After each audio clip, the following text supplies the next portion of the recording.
Let's make some ice.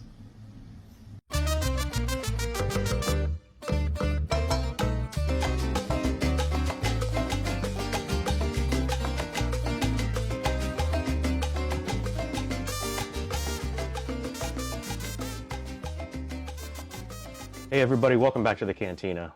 My name is Mike, and you're in my home bar in my basement in the family room.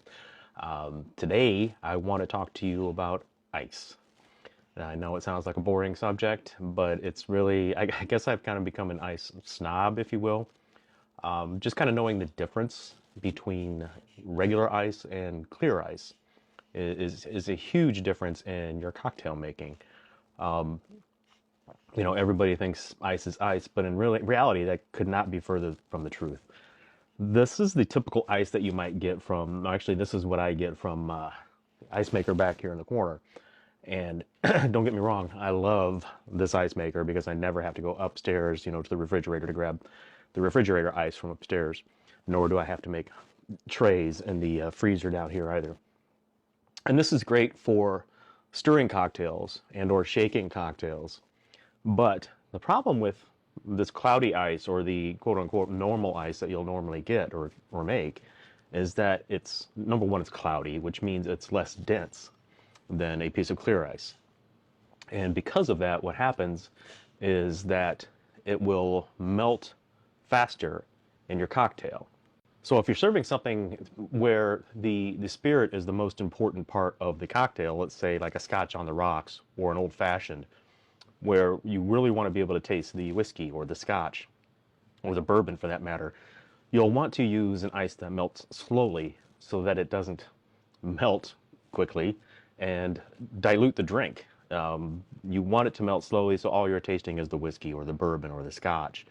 You don't want to get a few sips into the cocktail and have it start to taste like water because the ice is melting too fast. So that's kind of the whole idea behind why we're using clear ice. And in this video, I'm going to show you how I make it. There are a few different theories, I guess, or ways that people attempt to make it. For instance, some people will boil water. Some people will use distilled water and still use their ice cube trays or ice cube molds. And that doesn't always work. I've tried it. I could never get it to work to come out completely clear. So when I'm talking about completely clear ice and completely dense ice, this is what I'm talking about. So we'll take this chunk here, and this will be generally used for that scotch on the rocks, or your old fashions, things like that. So it's completely clear and completely dense. So when you drop it into your rocks glass, it's going to remain dense and it's going to melt more slowly. So again, going back to not diluting the drink and being able to enjoy it. Now the ice will still obviously melt, but at a much slower rate. So the cocktail will evolve over time, but not so quickly that it becomes watered down. So that's kind of the whole idea behind the ice and the making of clear ice. Obviously, this is a big chunk. The other thing that this really does is, if you care about what you're serving your guests, now obviously I'm in a home bar, I have friends and family come over all the time, but when you make a cocktail and you serve them ice, a big chunk of ice like this, it's impressive. But you know, you don't take the time to measure out every shot and create and craft a cocktail for someone. Take the time in doing that, or going out and picking fresh mint, or slicing up your fruit to make everything look right, and then put it over ice that's cloudy and melts quickly. I mean, that's kind of like serving prime rib on a paper plate. You just don't do that shit. You want to impress your guest. So serving something up like this, where your guest has never seen anything like a large chunk of ice like this, is not only has its purpose, but it's also really cool and really impressive, and makes the cocktail more appetizing, if you will. The presentation is much, much better. So whether it's in a rocks glass or even in a long glass like this, we can cut or harvest spears of ice as well. So you can see this is a little cloudy just because it's been sitting here, but that's just because it's frosting over. But it's completely clear and completely dense all the way through. So when you put that into your rocks glass, again, it's going to look more impressive. The other great thing about it is that, let's say you finish a drink quickly. Let's say something's, you know, sweeter, something tasty, Malibu pineapple, something like that in a long glass. You know, it might go quickly. It's not a very strong drink. But the good thing is that you can reuse this long spear of ice over again for a second drink, if not a third. So therefore, you're not going through as much of this harvested ice either. So next step here is I'm going to take you and show you exactly how I do it. The good thing is it's scalable, and the only thing it's going to cost you is about $15 somewhere in there for a small cooler that we're going to use. So let's get to that. All right, so to get started, this is all we need. This is a 5-quart Coleman cooler. It doesn't have to be Coleman. Basically, all it has to be is a cooler, this particular shape, if you will. Now, what I used to use is a much larger one, which really didn't make any difference. But it's what I had lying around. And actually, if you guys look in your garage, guys especially, you know, or your father's garage, your father-in-law's garage, chances are there's one of these sitting around not being used. So grab one of these, wash it out, and if you need to buy one, I think I ordered this from Amazon. Oh, I know I did. It was like 15 bucks. So basically, why we're using this is if you've ever been ice fishing or on a frozen lake, anything like that, when you auger the hole in the ice, the first thing you'll notice is that the top layer of ice that's frozen is completely clear. It's beautiful, actually. It's so much fun to go ice fishing and see that. But that's because the lake is insulated along the sides and the bottom, causing the ice or causing the water to freeze from the top down, thus pushing all of the impurities and gases downward, and that's what creates that top layer of beautiful clear ice. This is exactly the same premise. We are insulated all the way around all sides of the cooler as well as the bottom. So we're going to remove the cover first of all, or the lid. We've already done that here. Take the lid off so that it has no choice but to freeze from the top down. So again, what happens? It starts freezing from the top, pushes the impurities and gases down toward the bottom of the cooler, which is exactly why when you make ice in the freezer or from a ice maker like this, it's more of an instant freeze, and it freezes from all sides. So that's why you will see when you take out an ice tray, for instance, out of the freezer and you look at that piece of ice, the cloudiness is in the center of it because it froze from the outside in, from all sides, and it traps all those gases and impurities. So this eliminates that problem. Basically, it doesn't get much easier. I've got it filled up to about 1 inch from the top, and all we need to do is pop it in the freezer overnight.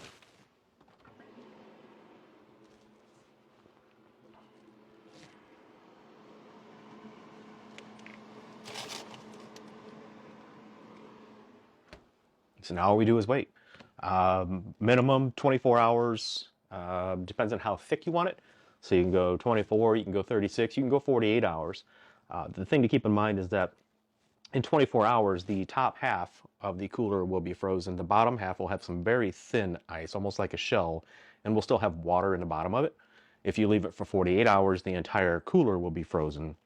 And that just requires a little more work to cut off the impurities, if you will, cut off the gases or the cloudy parts of the ice, leaving just a slab of clear ice. But we'll see all that when we come back after we pull it back out of the freezer. All right, everybody, welcome back. It has been pretty much exactly 24 hours since I put the cooler full of water in the freezer yesterday, so it's time to pull that out and harvest the ice. Now, a couple of tools that you're going to need, 3 to be specific, is you're going to need a towel. This is going to get a little messy, a little wet. Obviously, you're working with ice.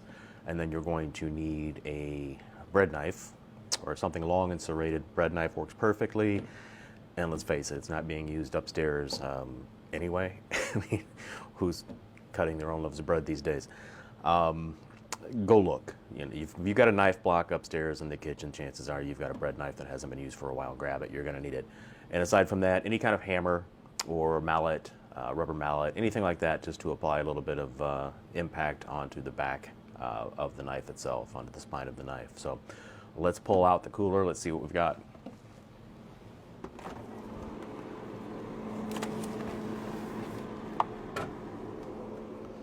So right away I can tell, or I can see that, and hopefully this shows up on camera as well, that you can pretty much, or you can see right to the bottom of the cooler. This is completely clear. See all the way to the bottom of the cooler. Now remember, if you remember from the previous conversation, half of this is going to be water. The other half is, or fourth roughly, depending on how long you leave this in the freezer, is going to be a sheet of clear ice. So the first thing I'm going to do is just let it sit here for a minute, kind of warm up to a little more to room temperature, if you will, especially the outsides or the insulated portions of the cooler, because what I'm going to do then is turn it upside down in the sink. And obviously the warmer it is around the exterior of the cooler, the easier it will be for it to actually fall out and make it easier for us to work with.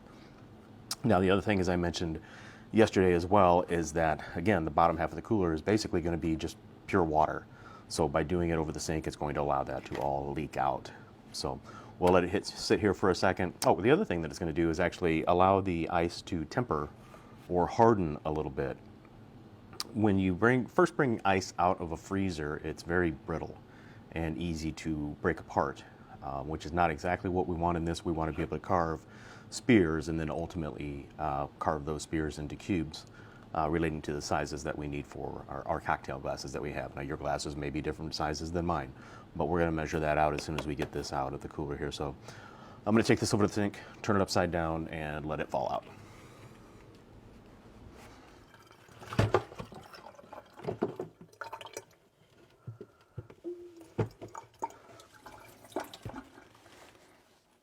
Okay, so the ice is just released from the cooler. I should be able to turn it upside down on the bar mat here so you can see exactly how this is going to come out.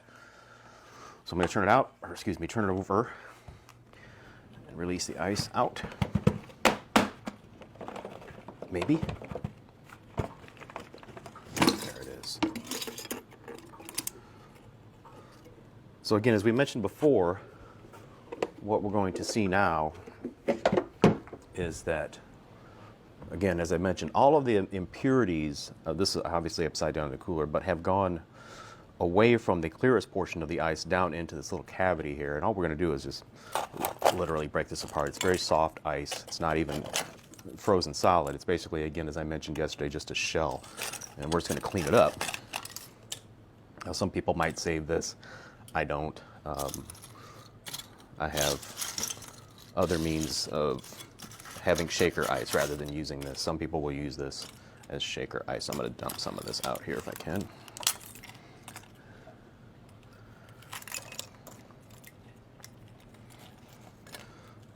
So again, can be a little bit messy. You're going to want a towel or a glove or something like that because you're working with ice. It's cold. So we're going to shave off all this unnecessary thinner ice here. I like it to be nice and as clean as possible.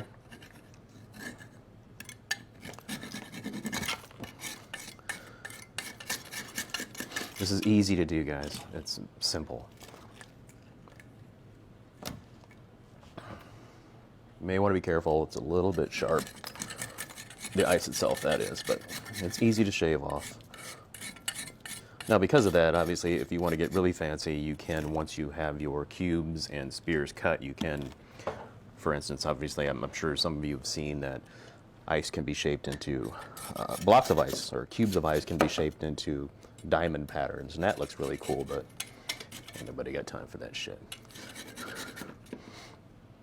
Okay, so I'm going to set this aside for just one moment and clear off my bar mat.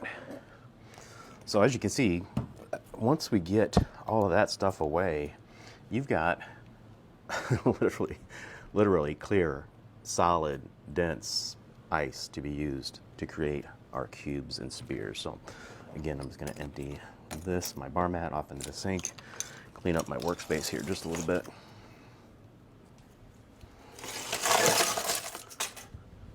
All right, now back to the harvest.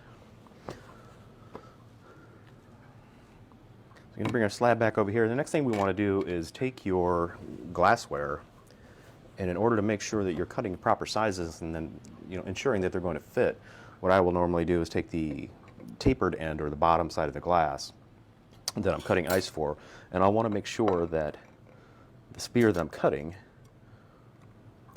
not the spear, I'm sorry, the spear, not the sphere, the spear. The spear I'm cutting will actually fit inside the glass, so that's a little important just to take a quick measurement. So all we're going to do basically is find that measurement and score the ice. with our bread knife.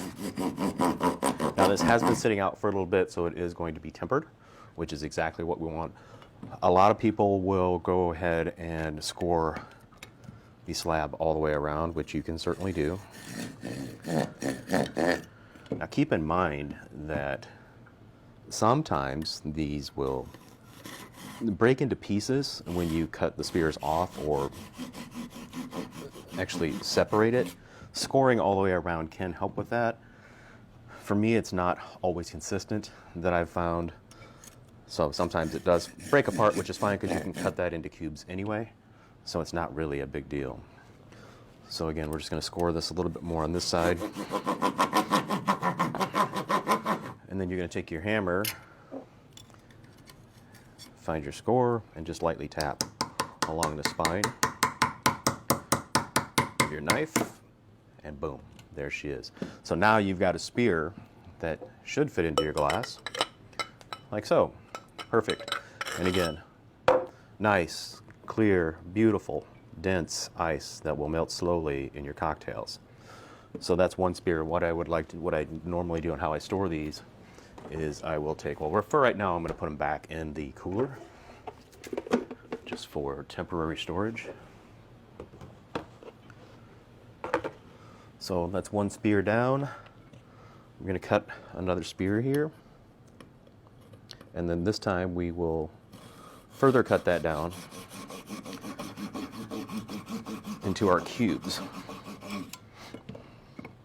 Now again, let's see if I can make one break apart here. I'm not going to score it all the way around. Sometimes, like I said, I think that's just, it might be good, but kind of a waste of time if you can get them to break off cleanly. Like so. So now all we're going to do, obviously, turn that sideways. I want a cube that's going to fit in the bottom of my cocktail glass. So we're going to go right about here. And when we get to this point, usually this cube will fall right off with just a few cuts, like so. Bingo. And again, guys, take a look at that. It's just beautiful, clear, wonderful, dense ice. This is my favorite part of doing this, is just the harvest. It's so cool. And you can cut them bigger. You can always shave them down later. If it's too big for a particular glass that you're using, take your paring knife or this knife and just shave off the edges a little bit. It's not really a big deal. This is how easy this is. Again, we're going to score this down. I might make a little larger cube here because it's so easy. Little score, little tappy tap. Done. Bigger cubes.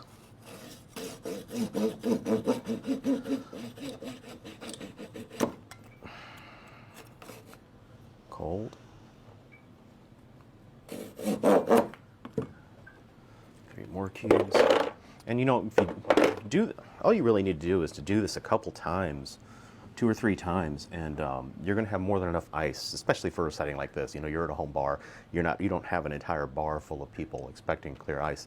You might have 3 or 4 folks in your basement or your home bar or your garage bar at a given time who is actually going to drink a mixed drink or a cocktail, a crafted cocktail.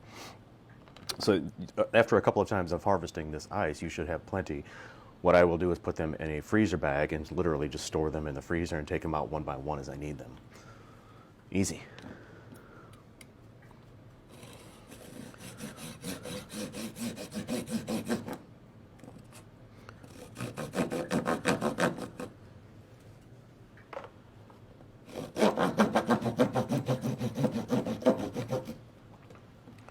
Piece of cake, tappy tap. Donny done. Now I've got 2 more spears here. I have for cocktails. And I think I'll cut this one down for cubes as well. For me personally, in my home bar, the drinks that I drink or the cocktails that I make for myself, they are generally more of a rocks glass kind of cocktail rather than a tall, long glass. So for me personally, I will make cubes rather than spheres. The majority.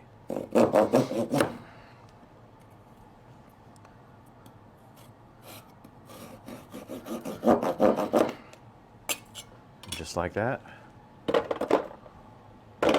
we have a cooler full of clear ice for your cocktails. Grab my bag.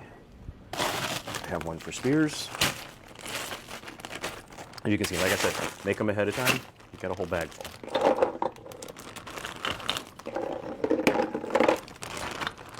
One bag for spheres.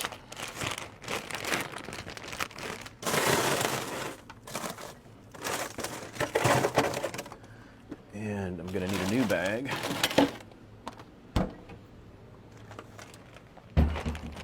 for the cube dice.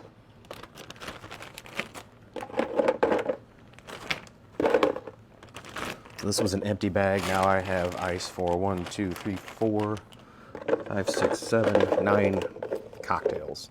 The cool thing is that it melts slowly. So if you drink a cocktail fast enough, you could actually reuse that same block of ice for a second cocktail of the same. You wouldn't want to make a different cocktail on the same ice because obviously it would transfer over some of the flavors. But anyway, clear cocktail ice. All right, so some of you may be saying, okay, Mike, that's great, that's fine, that's dandy, but we have ice molds that we like to use. And we use in order to make perfect cubes or perfect spheres. Now I want to say spheres. Perfect cubes or perfect spheres. I should be drinking, I can't talk. Perfect spheres of clear ice. And they haven't been able to because it just hasn't been done the right way. So now I'm going to show you how I do that. I do have those molds that can be used. I believe they're up here in the cabinet. Yes.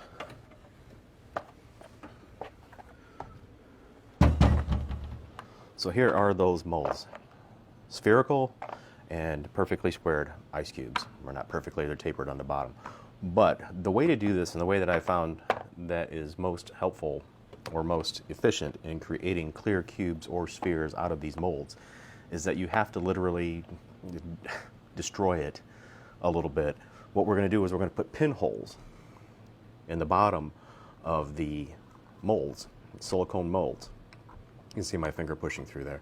Because of the same principle that the clear ice is made in the cooler itself, what we want to do is allow for the gases, as this freezes from the top down, we need to allow for the gases and impurities to filter out to the bottom of the cooler.